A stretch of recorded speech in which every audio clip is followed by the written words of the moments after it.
Ooh, I love this question. Why do so many seniors wait until the last minute to enroll in Medicare? And how can agents help prevent bad decisions?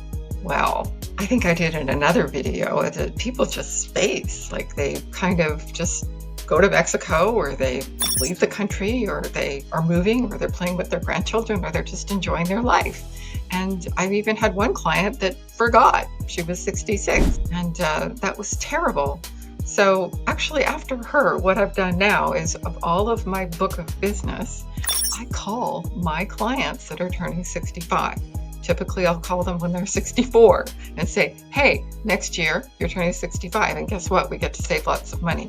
And I put them in my calendar to, follow up. So that's what I do to protect my clients. And that's why people typically enjoy working with me, unless they, meet somebody that they like better, or their brother-in-law becomes, a sales agent or something like that. But even at that, it's hard to beat somebody who's been doing this for 10 years with, a CFP credentials and an MBA. So, just saying, how can agents help prevent bad decisions? Well, to work with them well before they turn 65, so they can do the budgeting and they can plan, their cataracts or their knee replacements, or, get people excited about the benefits of Medicare, because, it's either way less expensive than what you're paying, or you got access to thousands and thousands and thousands of doctors for hardly any money because you have a Medigap policy.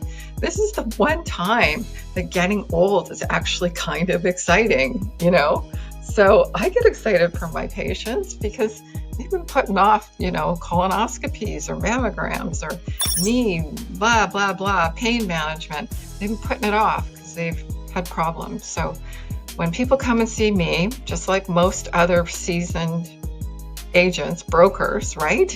We encourage them to plan because this is exciting. You get to get stuff finally dealt with without a managed care plan getting in the way.